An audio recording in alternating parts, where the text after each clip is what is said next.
Hi there. Welcome to Draw With Me. I am Danny Gregory, and I'm looking forward to drawing with you today. First of all, how amazing were all those pieces of art about Amos Lemon Burkhart. Amos is an artist, or was an artist, who we talked about last week, and I have to say it was very, very touching, the whole experience to me. It was inspiring, it was moving, and seeing all of the work that you made in response to this idea was incredible. I mean, I think we got more art about this than I think we've ever had on anything before. So that's really gratifying. And I hope you enjoyed the experience.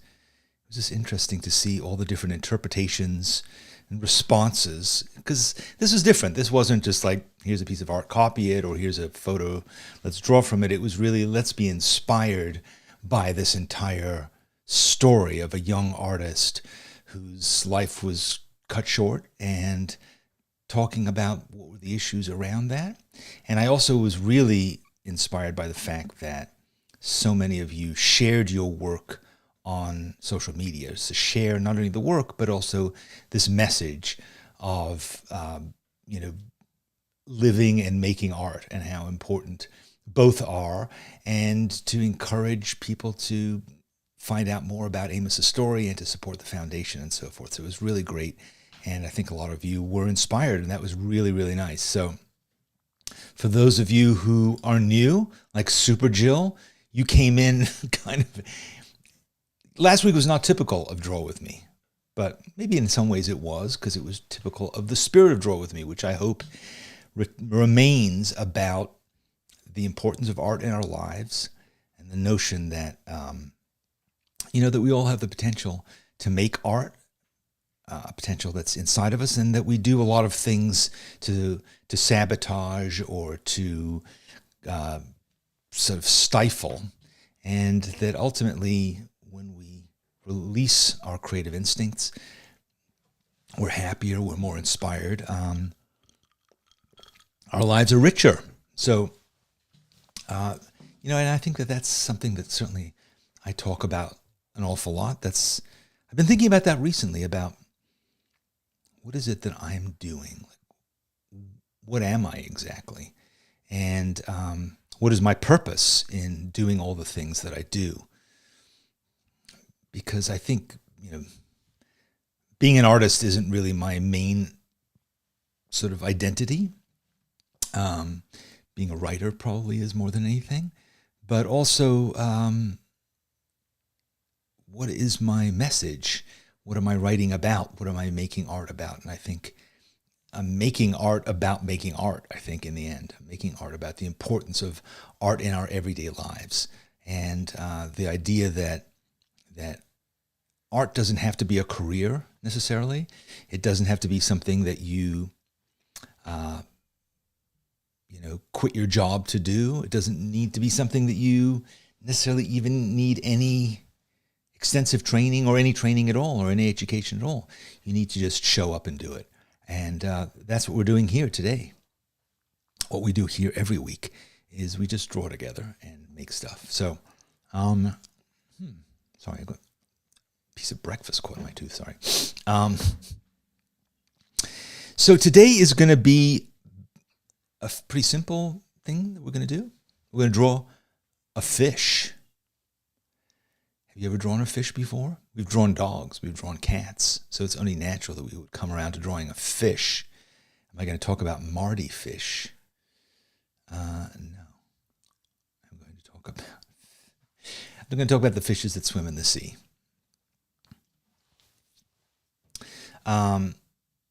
I think fishes are so varied. In fact, I wanted to show this book to you. This is a really great book that I got a while ago. When did I buy this? Did I get this? Yes, I bought this for JJ a long time ago. But it's a book called Why Fish Don't Exist, written by Lulu Miller, who is she was on NPR.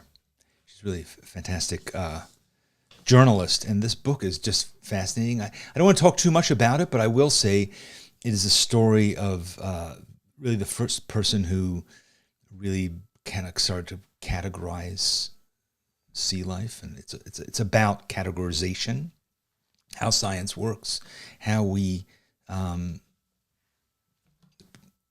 scientists have to break things down into categories and phylums and species and all those different categories. But the title, Why Fish Don't Exist, relates to the fact that there isn't really a thing called fish.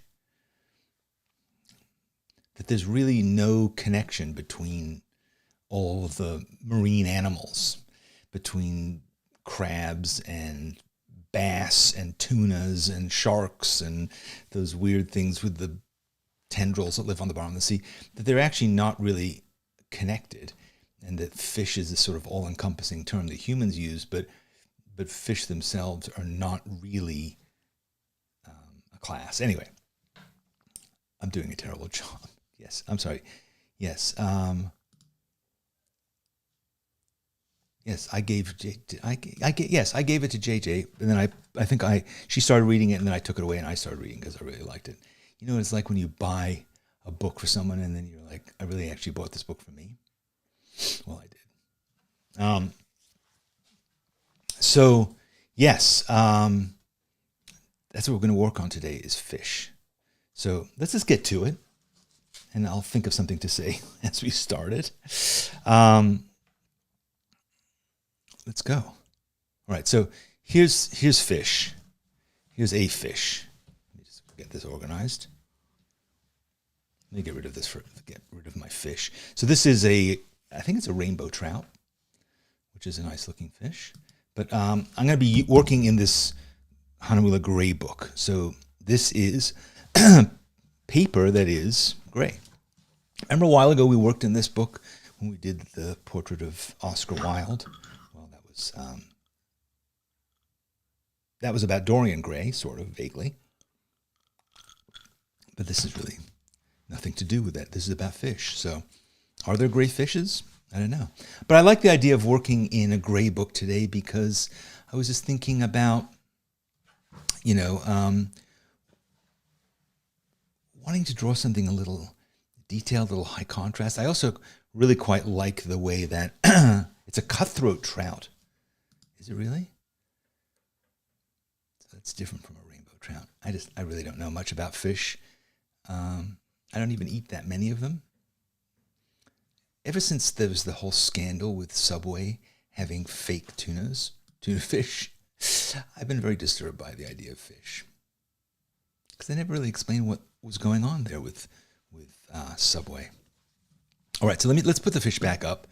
And in fact, let's turn him this way. Because I'm thinking that this is what I want to do. I want to start by just drawing. Well, actually, no. Let's look at the whole thing. I'm sorry. I'm kind of meandering around a bit because I'm trying to get my bearings. But let's look at the overall fish, and let's kind of think about what we want to do with it on the page. Okay? Let's be organized about this. And what do we want to do with this fish? So I was kind of imagining like this fish kind of filling the page like this. But now that I'm looking at the size of this book, and I'm looking at this spread, maybe I go across the spread. But then I also had this idea of just a giant fish head. Maybe that's what it is. Maybe it's a fish tail coming down one side and a fish head going up the other side. Okay. All right, so let's look at it that way. I think that's what I want to do. So you can do whatever you want. And in fact, if you're interested in this reference, this is a new thing that I'm doing. Let me just stop a second and tell you this. New thing that I'm doing is I'm using the community function in YouTube. So if you go to our YouTube channel, you'll notice a thing that says community, and that's kind of a blog. And so what I'm doing is a couple of days before Draw With Me, I'm trying to post something about it, and often I'm putting the reference that I'm going to use up there. And in fact, I did that this week. So if you want to get this actual picture, you can just go right there and you can download it yourself, okay, if you want to have that actual picture. And I think I also did I put the picture there? Yeah. I also put a link to where I got the reference from. So that should make it easier for you if you're tired of me moving things around. Because I'm going to move this guy around based on what I want to do with him. You know, I want to think about that. So, all right. So, another option is to draw 3 pictures of him. Just to have like a big picture of him going across, have a face coming down here, and have a tail at the other end. Do we have time for that? Yeah, why not? Okay, so maybe I'll do that. Or maybe I'll draw a small one here. Boy, I'm just full of ideas today. Yes, that's what I'm going to do. I'm going to work on one page. I'm not going to work on a spread.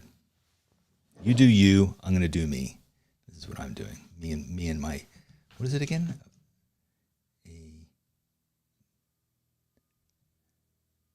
kind of trout was this again? Cutthroat trout. Cutthroat. All right, good. So I'm going to draw a little picture of him here first, across the bottom of the page. Let's move him up there. And so I want to think about what are his proportions. So I'm going to begin by measuring him. So let's measure him here. And so we can say, all right, let's measure his height. His height from the top of his tail to the bottom there. So it's kind of like from the top of my pen to this top of this green piece of tape. So then I can take this green piece of tape and I can measure. So I can go, okay, that's from the front of his nose to the sort of middle, just right behind his gill is 1. At the bottom of his fin is 2. Back of the fin is 3. And then the end of him is just a little under 4. Okay, so I know that he is 1 tall and 4 across. So I'm going to hopefully bear that in mind. So I'm going to make a little mark on either side to remember that by.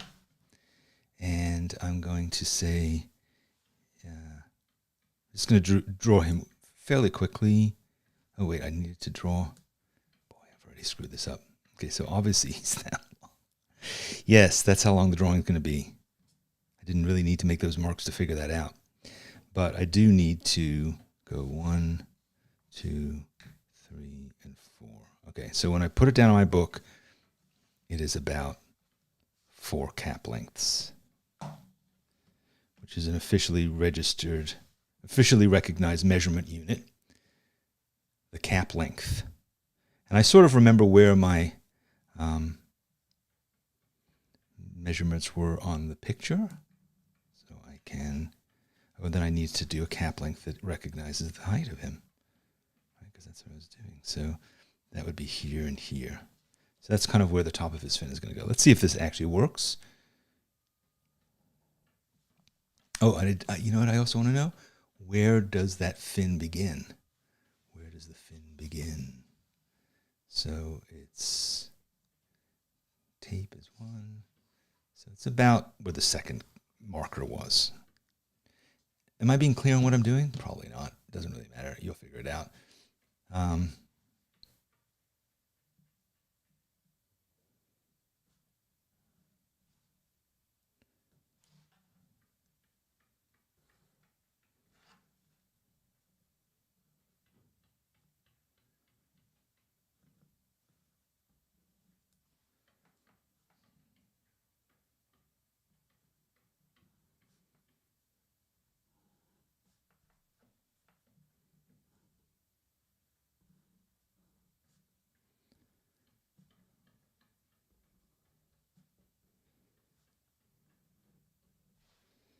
Hey, that's actually not bad. You know, through the magic of TV, let's see. Is it pretty good?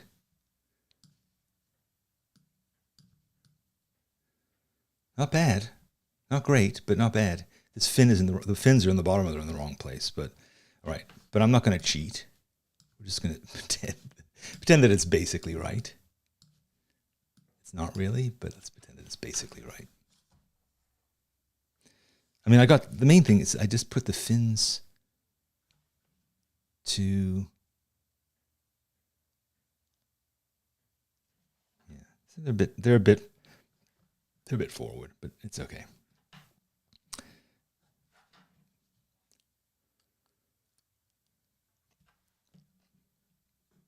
Okay, so how detailed do I want to get with this little mini drawing? Because this mini drawing is meant to be sort of a guide, I guess, to what the overall fish looks like. But I guess the vision I had in my head when I was thinking about this in the first place was like I was imagining some like really detailed, scaly, kind of sea monstery looking fish. This guy's a little bit slimy, and he's not really as kind of corrugated and barnacled as I would have liked. So,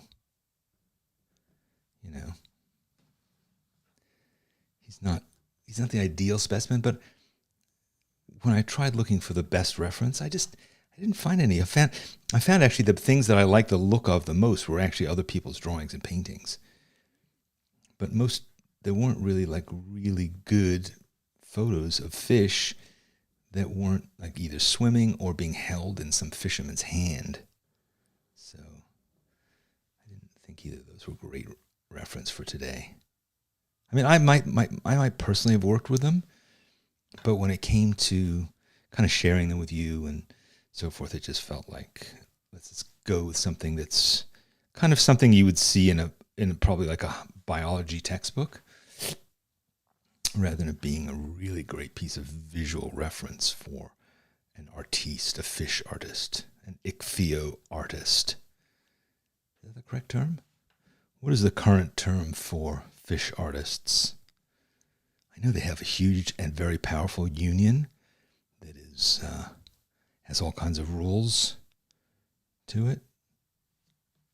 They hold sway over just, I think, too much of the world. The power of the Ichthyo Artistic Union, IAU. I'm tired of their meddling. I mean, they're probably monitoring this video right now, and they're going to come down with some kind of a summons. Not only do you need a fishing license, but apparently now you need a fishing drawing license, thanks to the power of the union. Was it Pete Seeger or Uri Guthrie?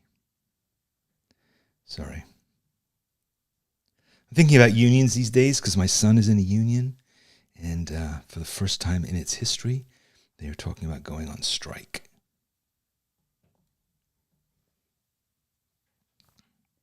In Hollywood strike.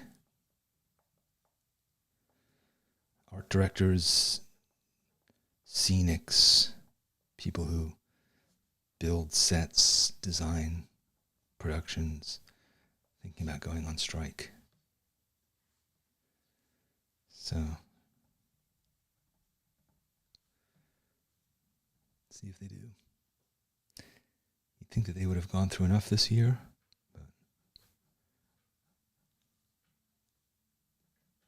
So I'm really like there's a lot of cool spots to this thing, but I'm also entranced a little bit by this orange stripe down him, and I'm interested to see how to work with that on this tone paper. I'm also going to set myself some kind of a time limit because I don't want to spend the entire time doing this. My whole idea was that this was going to be just a quick, loose sketch in the middle of the page, and then it was going to be flanked by the head and the tail. But now I'm really kind of getting into it, so we'll have to see what happens. Should I be using a bigger pen? No, this is an 08. It's a Winsor and Newton fine liner. And the one thing I take issue with these pens is that they're very, they come in a whole range of things and range of colors, but this is the only thing that distinguishes the 03 from the 08. So I have to kind of mark them so that when I go and grab one, because it's a nice design, but they all kind of, they're not clearly demarcated enough for me. So I have to kind of customize them, but I don't think that they would object to my doing that. All right, so I'm not going to, I've started. Okay, let's bring in the cart of colored pencils now. Because I'm also noticing that there's a very nice blue in here. So I just want to indicate that this is blue. I'm not really doing an elaborate coloring job yet, or ever. But I'm just indicating that this area is blue. And I also like the way that it looks on this paper, as opposed to like white, right? That's white. So you can see the difference, the white and gray. Quite nice.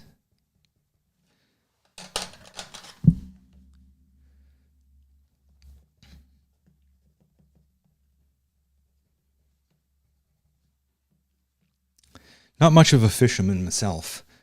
I've caught, I think I can enumerate the fish that I've caught. I think there are maybe 2. I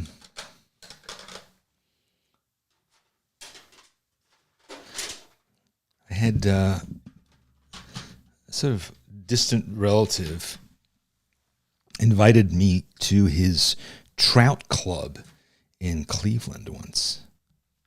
And what is a trout club? It's not a club for trout to hang out in, believe me. It's not that, but it is a place where people catch trout. Now you would say, how exactly would you have a club where people catch trout? Right? That's what I was mystified by. I was like, well, what do you mean you catch trout there? Well, it turned out that it was kind of like a golf course with trout streams, artificial trout streams built into it. So there were these long troughs filled with water, and you could just sit there and just fish. They were stocked with trouts, and you could fish just sitting there, just right outside the building. It was kind of weird. And so you could have like a gin and tonic from the clubhouse in one hand, fishing rod in the other, and you could pull up a trout. And when you did, if you wanted to, they would take it into the clubhouse and cook it for you. So I was like, this is kind of weird, but I'm talking about shooting fish in a barrel, right? But that's what the experience was like, and I did catch. I mean, it was way harder, I think, to not catch a trout than to catch one, because basically you'd put your rod into you don't put your rod into the water. You put your lure into the water. Is that what it's called? And seconds later, there was a fish flopping around. I was kind of horrified by it. I'd literally never caught a fish before, barely ever seen a living fish outside of an aquarium. And there it was, thrashing around on the lawn. And they whisked it away, but we didn't eat it. What happened was, about a month later, a package arrives from Cleveland, and in it is this trout that I caught mounted on a piece of wood. I think I still have it somewhere, with a brass plaque on it, with my name and the date in which I managed to land this monster. Yeah, that was weird. So that was my first fishing experience. David says that's not fishing. I know. It's kind of like the fishing equivalent of like tracing. You threw it away? My wife threw it away. You know? Yes. Well, anyway, it's gone. So, all right. So that is okay, I think that's a pretty good version of it. So now I want to let's see if we can get into some details. Are you cool with this? I'm moving on, folks. Moving on to this guy. Getting rid of this guy.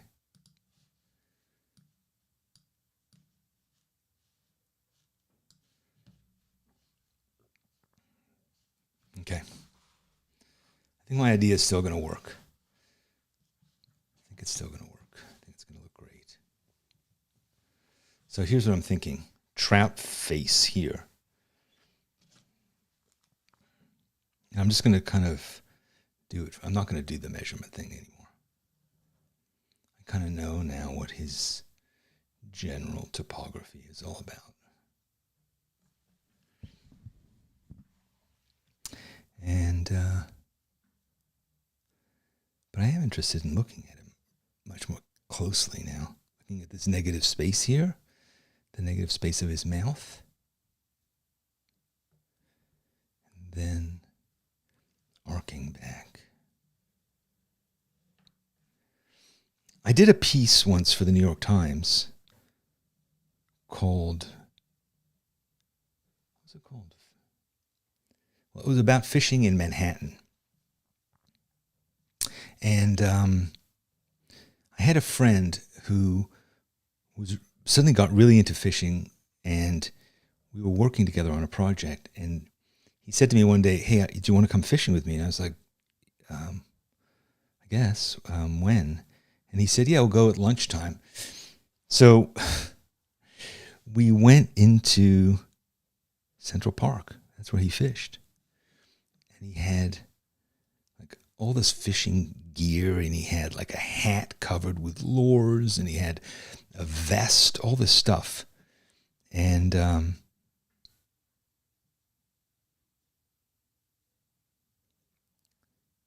we went to one of the bodies of water that are in Central Park. There's a number of them that have fish in them. And I watched him fish. I mean, I didn't have any gear, but I was sort of interested in the fact that this even went on.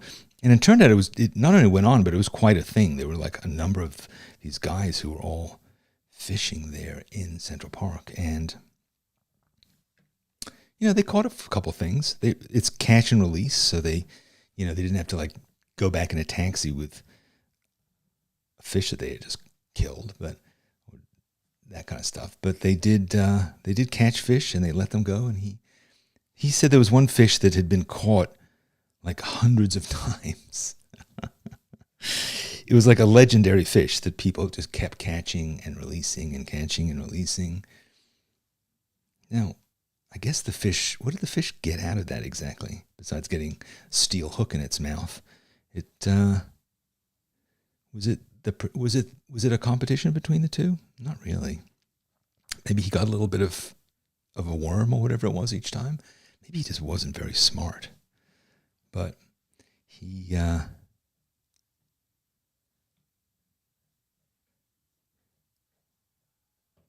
apparently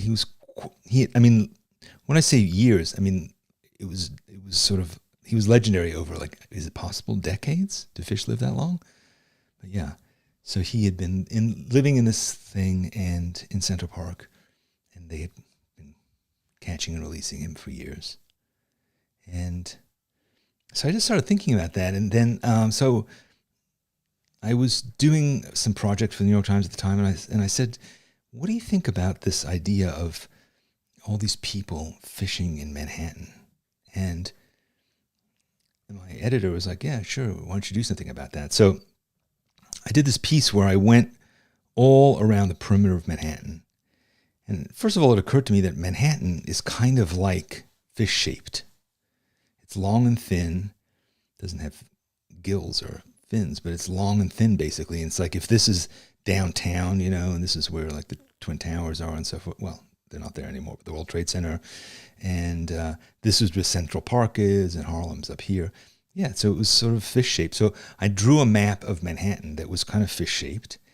And then I went around, and I spent a couple weeks, really, going around all of these different places in Manhattan where people fished and talking to them about it. Because, Manhattan is, of course, an island surrounded by two rivers. And I learned quite a lot about it, because at first you think, ugh, God, what could be grosser than pulling fish out of the Hudson? But then I discovered that, well, first of all, people have been fishing in the Hudson for probably thousands of years, but the water in the Hudson is now cleaner than it's been in something like 300 years. And there are literally hundreds of species of fish. There have been occasionally even whales. And JJ will get excited about that because periodically she would say, there are whales that sometimes come into the Hudson. We've got to go and find them. And I want to see a whale breaching. We never did, but we went on several excursions just to try and figure that out. We never saw any, but anyway, so I've met all kinds of people, and a lot of them were actually fishing for their families. Like it was a regular thing for them to fish and eat the fish. And I went off in the East River, particularly off Alphabet City and Harlem. There were a lot of fishermen there. There were fishermen down all around the Battery, that area.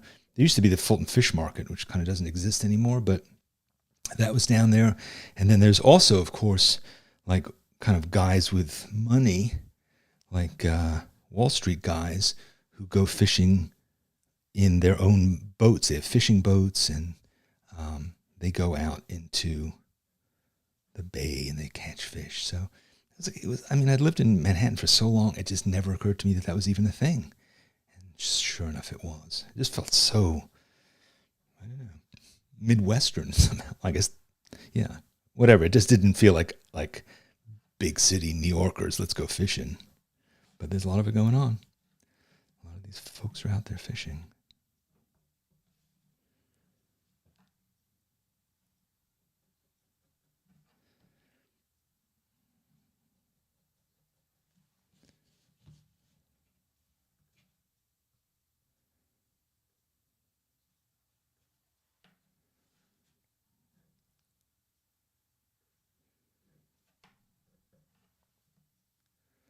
Sharks, yes. Sharks. I mean, Jaws takes place in Long Island. Brooklyn is part of Long Island.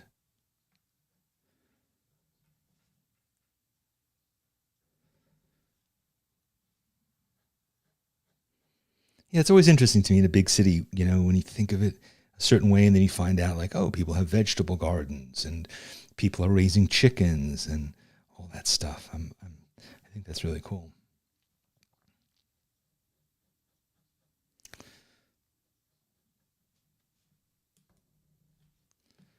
Incredibly expensive vegetable gardens in Manhattan.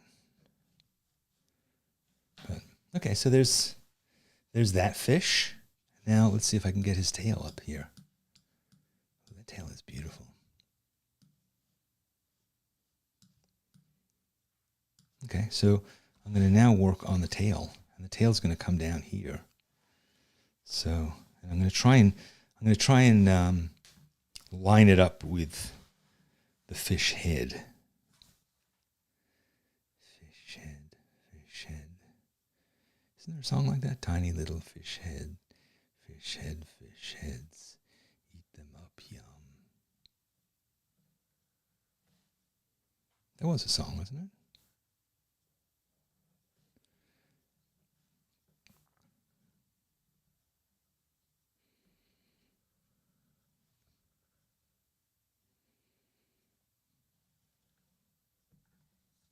This fish is roly-poly fish heads, right? What is that from, that song?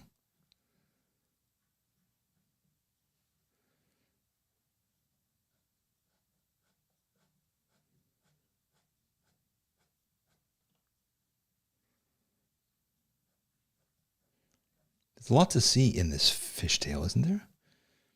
There's a lot of reflections and different colors. At first I looked at him, I was like, yeah, it's kind of a, basic beige fish. But the more you look at it, the more you see how beautiful it is.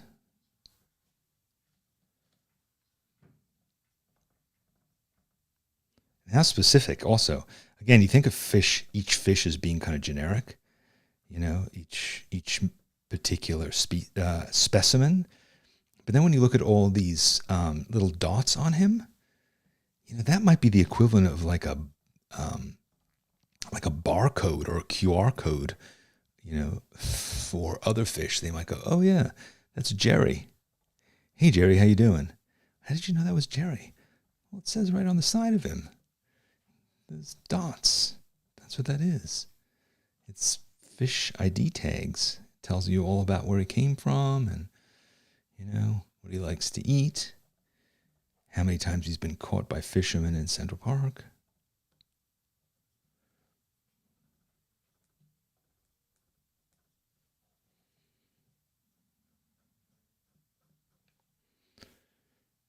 His horoscope, his favorite books.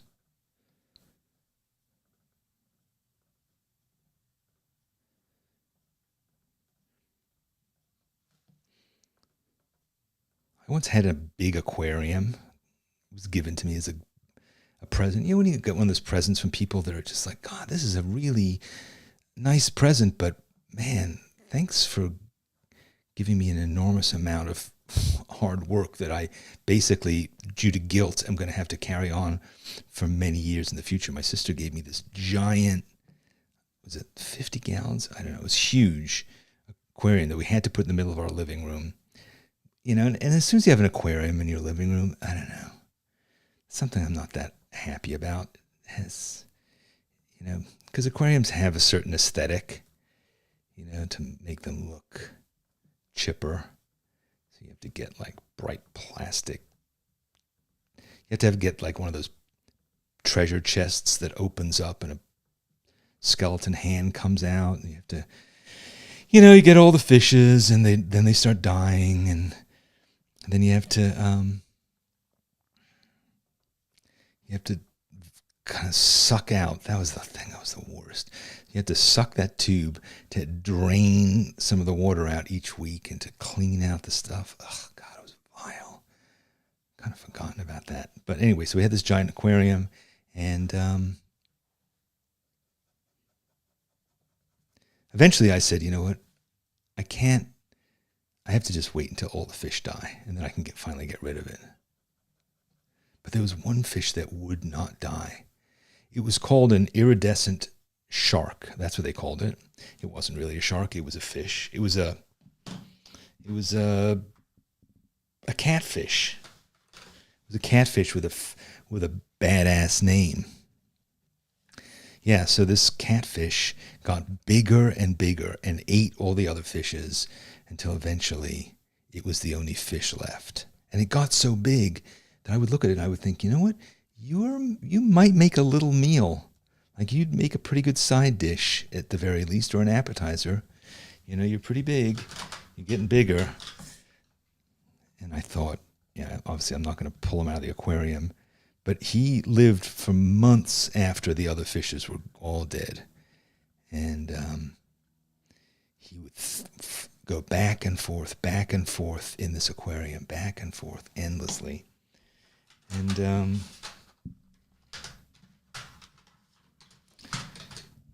was kind of a horrifying sea monster by the time he died, because he got so big that he would like fill a frying pan. He was the size of a trout by the time we were done. And then one day he died, and I thought, oh God, thank God he died. Get rid of this thing. It was not easy to get rid of either.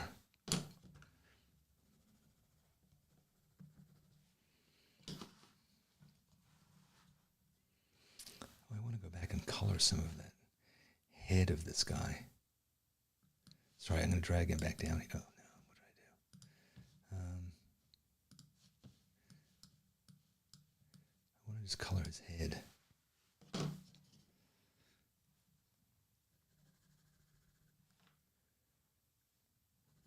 Anyway, so those are my fish tales. Not very inspiring. I'm sure you have way better ones. People have really good fish stories. Mine are just sort of pathetic.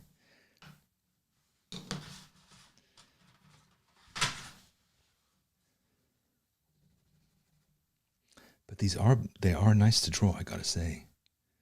Really nice to draw.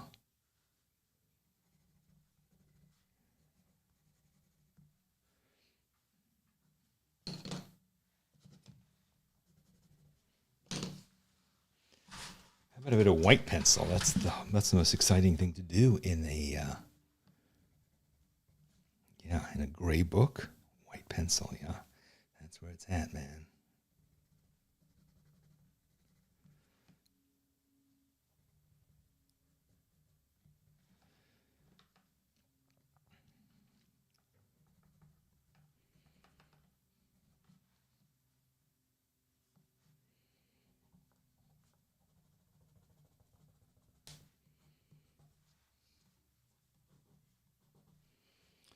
Right. Not too bad. Wasn't sure how this is going to come out. Haven't really drawn a fish in a long time. But did I finish my story about the New York Times fishing thing? Anyway, so I drew this map, and I drew lots of little stories all over it about different people catching fish in different ways, and yeah, it ran as a full page. I think it was a full page in the New York Times. Yeah, those are the days. Newspapers. Well, it wasn't that long ago, actually, but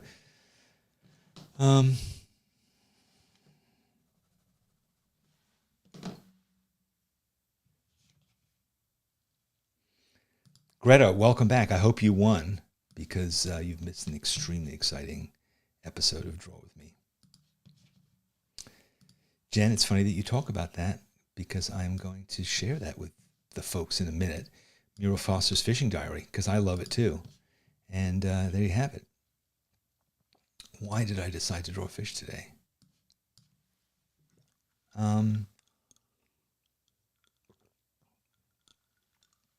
have no idea. It just came to me like a fish in the night. Yes, or like a fish at dawn. I'm quite happy with that. So now I just want to write a little something. Do I? I don't know if I know enough about this fish to say anything about it. I guess I could do some research into, what is it called? Cutthroat trout. But I kind of like the way this is looking just by itself, this whole page. Kind of like the look of that page. So there you have it. Okay, I think I'm done with this particular incident. But that was fun.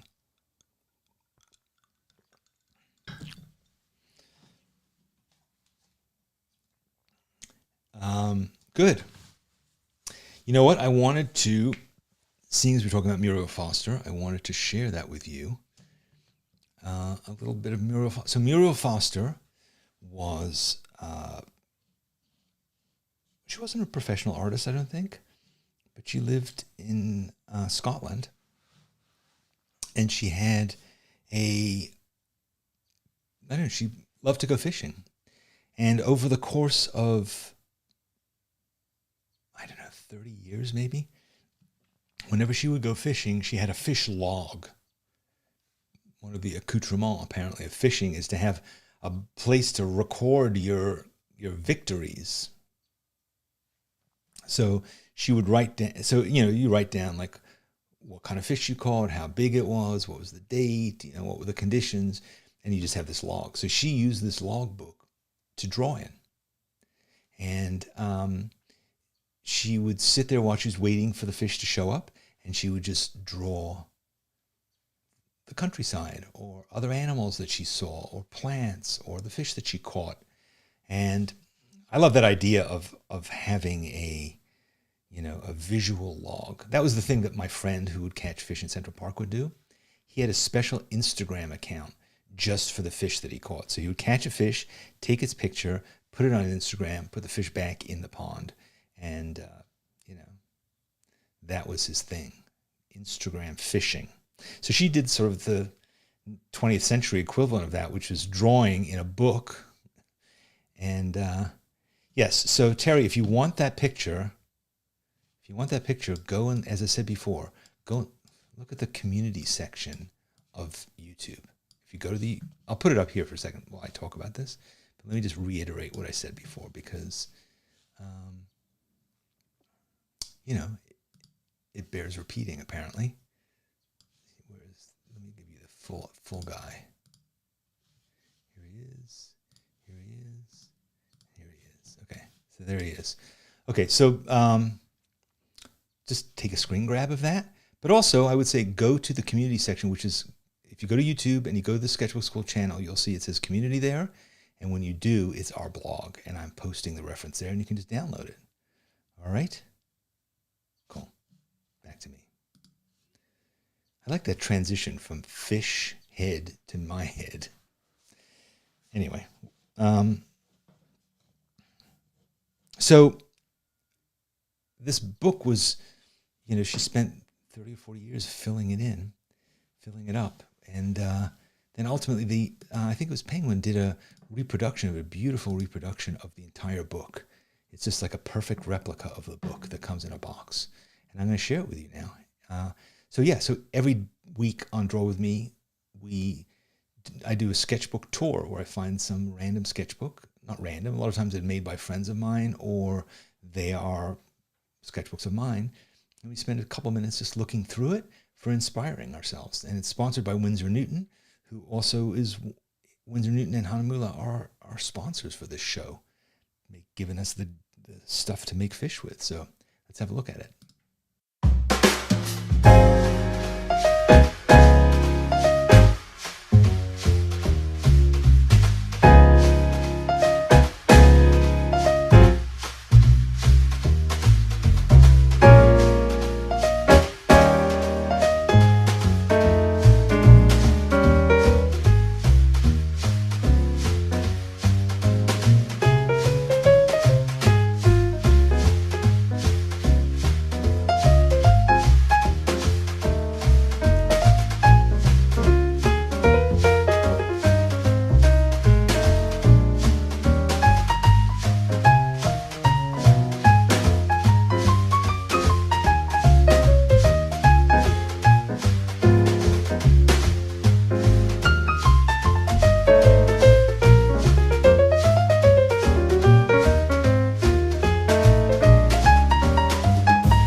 Pretty cool, right? Yeah, so this is it.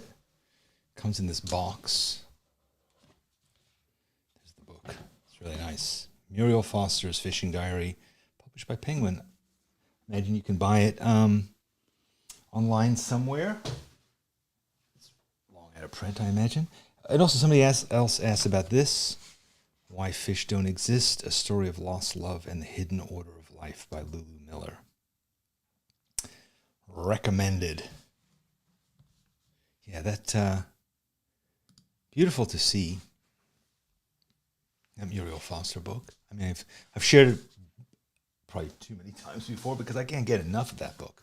I love all the sort of tabulations too, and the, how many pounds of fish she caught in a given year. And I only showed you one side of the book. There's also the whole other side, which I couldn't film. So there's just a lot to see. There's a lot of inspiration in a book like that. David Pyle, up your alley, I would think, right? Maybe it's time to start keeping a book like that. So that is what we're doing this week, drawing fishes. I hope I get to see your fish, and I hope you will try these tone papers. We did the cappuccino book, and we gave away a copy of that, and I gave it to Mitzi. Mitzi Benecke's out there, and I hope that you've enjoyed it. I also wanted to give away this. I'm going to give this one away too. This great book by Hahnemühle with my drawing of the fish in it. I'm catching and releasing this fish. So if you would like it, write to info@sketchbookschool.com. In the subject line, write something about how you want the sketchbook. And maybe make a convincing case. I mean, I'll randomly select it probably from all the people who ask for it, if there are many of them. But I have to say, insider tip, the people who make the most artful plea, the most compelling plea, are often the ones who get it. As did Mitzi last week, 2 weeks ago. But Mitzi, you are not eligible to get this one, but the cappuccino is on its way to you. So, all right, cool. This has been Draw With Me. I hope you did draw with me, and if you did, I hope I get to see what you made. So let's get together next time, okay? And in the meantime, farewell. We'd love to see the art that you made this week, so please share it with us. Post it on social media, on Facebook, on Instagram, or in our own schoolyard, and tag it SBS Draw With Me. Thanks very much to our sponsors, Hahnemühle and Winsor and Newton. And if you'd like to continue to inspire your creativity, here are 3 suggestions. 1, subscribe to this channel, and then you'll know the next time that I make a video. And 2, get my newsletter. I write an essay every Friday, and people seem to like getting it, maybe because it's free. And 3, watch another video. And people seem to like getting it, maybe because it's free. And 3, watch another video.